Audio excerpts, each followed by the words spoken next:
My name is Leila, currently 39 years old. I work as a researcher for a pharmaceutical company. My husband Ted is the same age as mine. We were college classmates and got married at the age of 27. We have no children. Our relationship was strained by the fact that we did not have children for a long time. For a while, after we got married, we were comfortable with each other as an extension of our relationship. However, when I got 29, which was our second year after marriage, things started to get a little weird. It started with a Christmas card from my in-laws. "Have you had children yet?" It was written in my mother-in-law's handwriting. She meant it's a gift, so she'll be happy if we have a child someday, right? I told my husband. "Well, I'd like to have one soon," he replied. "Well, if you want to have a child, that's what we should do." But my husband started to repeat that he wanted to have a child because of what my parents-in-law said. Then my parents-in-law started asking if we wanted to have a child, not only in the form of Christmas cards, but also in our faces every time we met. And that's not all. They make me sign up for a gym 5 times a week to build a body that will help me conceive. No caffeine, all food should be organic. Everything in our house was thrown in the trash by them. Moreover, they sent us many childbearing figurines that were made by Native Americans in Sedona, and baobab tree objects, and all sorts of things every month. To top it all off, they brought a pregnant woman to my house out of the blue and told me to be blessed by her. It was the beginning of the act of superstition for good luck, and that we are in trouble.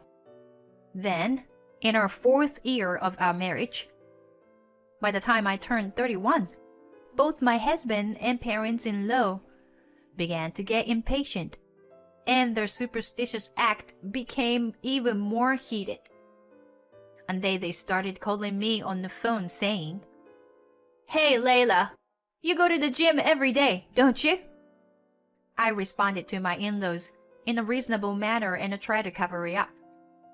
But in reality, although I tried, it was impossible for me to go to the gym every day. It interfered with my work, so I stopped going. And every year, angry words on their Christmas cards saying that they want to see their grandchildren. And also keep sending me good luck objects for conceiving a child, saying they couldn't wait anymore. Because of this, my husband even said, "Is your womb possessed by the devil or something?" Possessed by the devil? How come? It's too much nonsense. "Don't be silly. I'm having my period every month," I said to him. "But if that's the case, then menstruation is just a waste of time. I can't help but think it's the work of the devil possessed to your womb, consuming pain every month." My husband was very serious. At this point, I had no choice but to start fertility treatment. I heard that if infertility treatment reveals either the husband or wife is the cause of the problem, many couples forego infertility treatment because it can't cause marital discord. But in our case, even before we started treatment, we have been having problems because of my parents-in-law. So, infertility treatment was started to resolve that. Well, the results came back. And it wasn't something that could be solved by good luck. It was my sterile husband. But I'm not going to consider divorcing him because of it. I just thought it would stop all the acting out and accusations. But when my husband saw the test results, "But there are things in this world that science can't explain. The Nazca lines, you know. Infertility is always caused by the wife," he said like it should be the fact. Huh? So, I knew it was almost all your fault. Huh? What? Excuse me?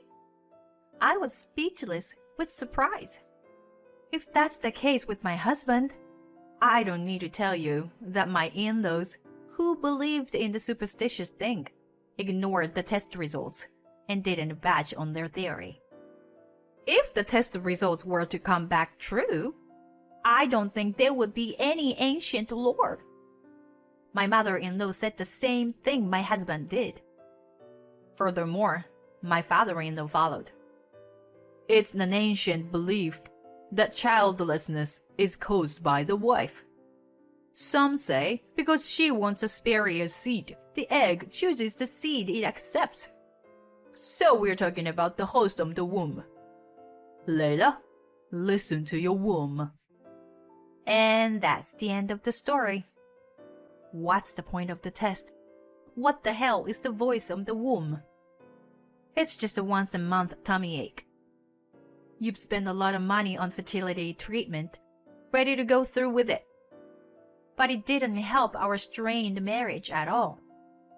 According to my husband's formula, my responsibility 1. I don't believe the superstition. My responsibility number 2. I have period every month. My responsibility number 3. I lack passion for wanting children. Husband's responsibility number 1. Only the result of the fertility test. Therefore, it seems that I am the cause of the infertility versus him. It is just too unfair. Wait a minute. The passion to have a child? No way. I do want it too. The fact that I went through fertility treatment proves that I want it. And the period thing that I'm responsible for? How is that my fault? I yelled at my husband. I'm just saying that if a woman doesn't want to get pregnant, it won't happen. Don't you get it? He said like I was saying something wrong.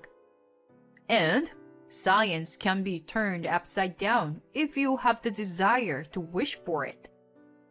Mr. Gordon next door, he was told he had 3 years to live, but he's still alive for more than 4 years.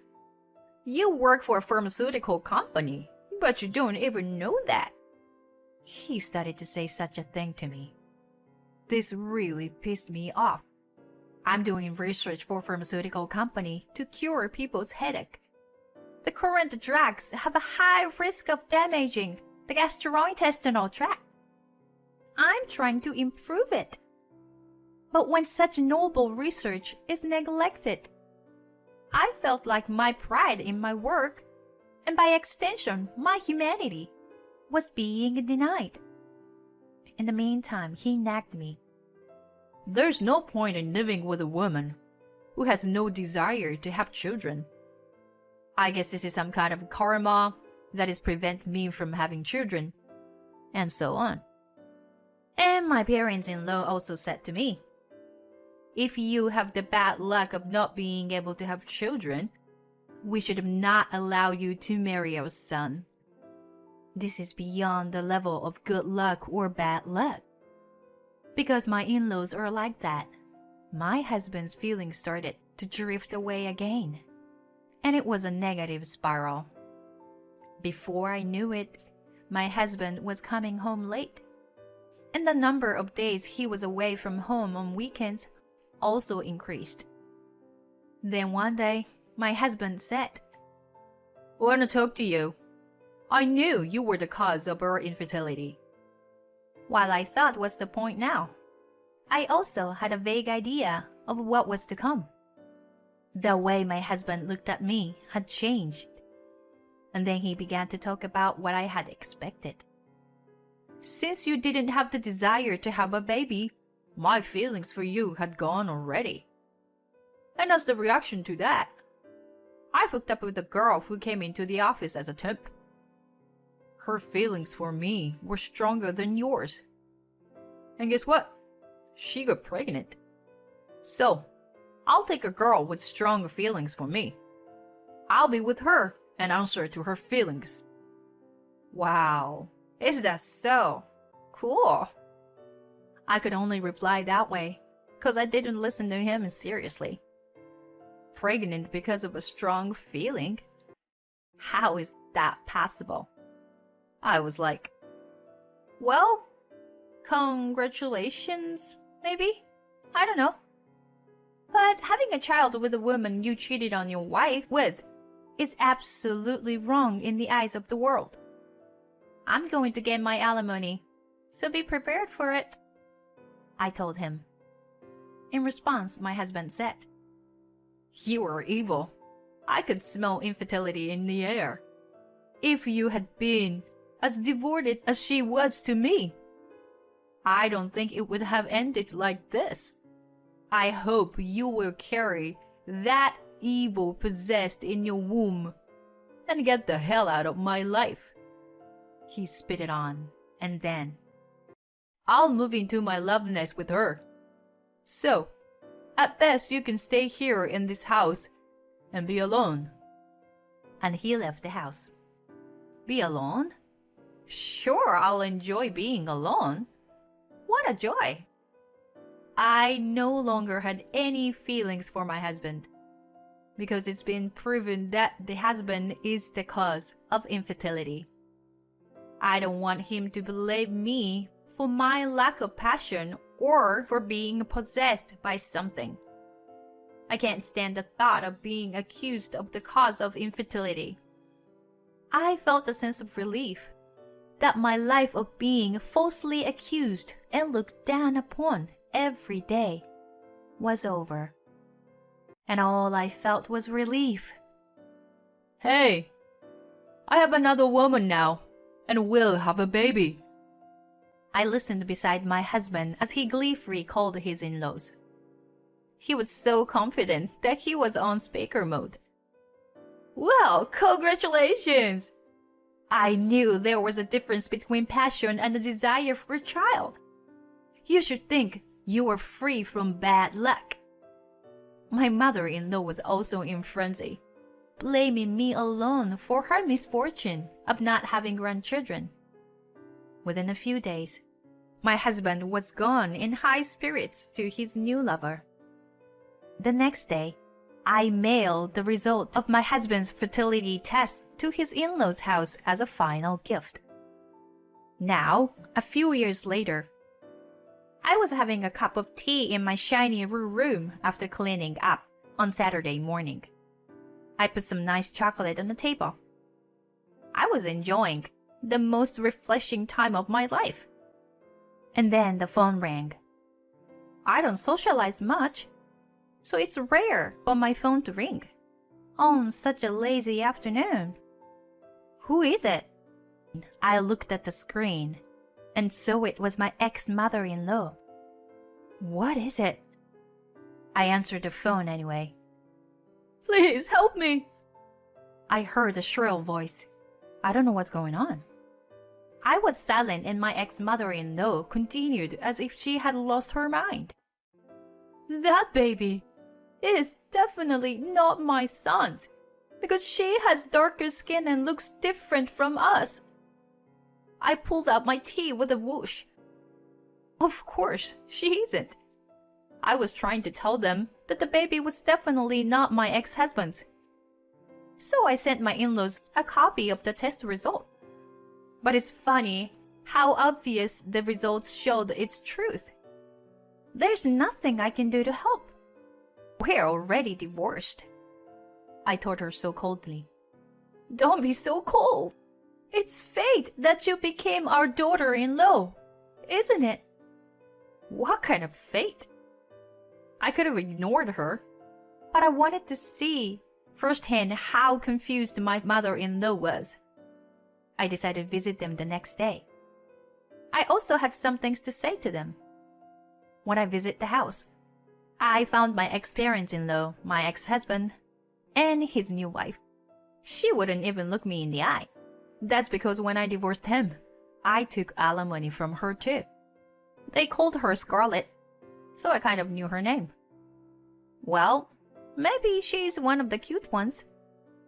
As soon as I arrived, my ex-mother-in-law said, She gave birth to a baby And it's a stranger's baby. She puffed up her nose and screamed. We did everything we could do to help you have a healthy baby. My ex-mother-in-law is furious. I didn't ask you to do anything. You just did everything on your own. She's no slouch either. Stop it. Just stop. Both of you. It's obvious that the baby is not my son's. And my ex-father-in-law intervened. It's funny that I'm here. I'm not involved in this at all. By the way, why am I being called here? It's also obvious that the baby is definitely not mine. I laughed at them. I called you because it's money related, and you are the source of the cause of everything. My ex-mother-in-law made a loud accusation against me. That's right. It's because you ripped off the alimony. She, too, turned her anger on me, and she turned her face to her husband. This man lied to me when we started dating, saying he was paid twice as much as he made in a month. I would never have married him if he paid so little. She said out loud. Me too. I wouldn't want to raise a child that is not mine. All you care about is money, money only. And my ex-husband was furious. And the only reason this happened is because you, Layla. You took all the alimony. He threw his nonsense at me again. I laughed at his words instead. If the cause of your disagreement is my alimony, what is the cause of your having to pay the alimony? Everyone except me is stiffening up, shrinking back as if they've been hit where it hurts. You were so blinded by young women that you overstated your income. And you were so blinded by money that you begged for the child you had with another man. Whatever you say, it all started with you, didn't you? Everyone fell silent. My words broke the silence. So, whose child is it, after all? For you, money is no longer an option, right? Why don't you just tell us? I urged her, and she said, Someone I met at the bar. I only met him once. She matted in a small voice. So you get pregnant from a one-night stand. However, it's not cheating if you don't know who he is. Layla had the bad luck to crush any chance, but this new wife has the bad luck to bring any kinds of luck. She's also a trash. You were the one who wanted the kid, and took the liberty of having one. The ex-mother-in-law and the new wife started a war of attrition. So I decided to destroy them all at once. You guys were trying to bring good luck, weren't you? And you, Ted? You said if you have enough passion, you can do anything what science can't, right?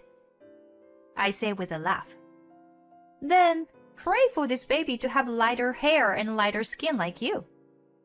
And you have to do is have faith, isn't it right? Or rather, this child is nothing but a beautiful thing to me. How can you all behave in such a horrible way in front of this baby who has just came into this world? Just then, my phone rang. It was him, just like we planned. Yeah, okay. You can come in now. What? Who's there? My ex-husband and in-laws all looked at me suspiciously. Eventually, I heard footsteps approaching and the doorbell rang. I opened the door and saw the tall man standing there. Layla, I'm here to pick you up. Thank you, honey. Are you okay? I'm sorry, I was out of the house for surgery yesterday. I introduced the man to all. This is my new husband, Ryan. Hello, everyone. What the? Yes, I had remarried. He's a doctor that I met at work. He's tall and well paid. He's a lady first, a very kind man. Well, there's nothing the guys there can't beat. So, goodbye everyone.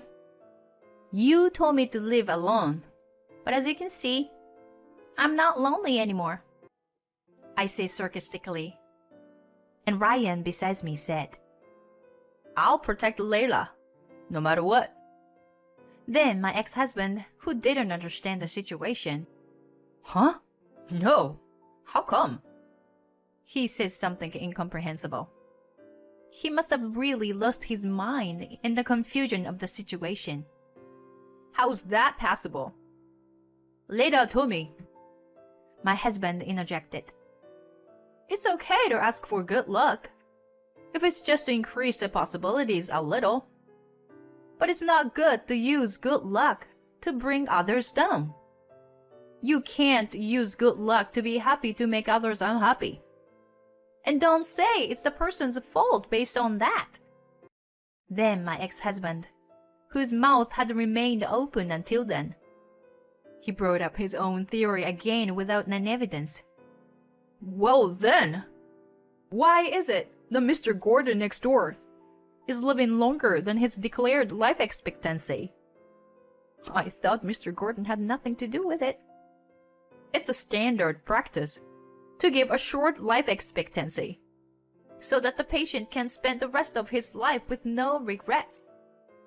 Doctors would never say that they would surely die within that period of time, Ryan said and continued. I will never let you people near Layla again. All you bring her is unhappiness. And left the house with me. After that, my ex-husband continued to email me for a while. He was running out of money and wanted me to help him with the alimony, even if it was just a little. According to the story, his new wife, Scarlett, eventually left the house without the child. I guess she gave up on her money-challenged ex-husband and drifted off somewhere far away. The ex-husband is now living with his in-laws, with the child Scarlett left behind. He would deserve it. There's no way I'm going to help him. I just hope the baby grows up safely and happily. Layla, I went to the jewelry store today. My husband handed me a beautifully wrapped box. When I opened it, I found a necklace that I had wanted for a long time. To be honest, it was a little too cute for me, but more than anything, it made me happy to see my husband's thoughtfulness. Thank you, honey. I'm so happy. But is today our anniversary or something? No, I'm just happy to spend every day with you. This is my gratitude to you. Oh, honey, thank you. I am so lucky to have you. I would be happy with him for the rest of my life. I thought quietly to myself and smiled back at them.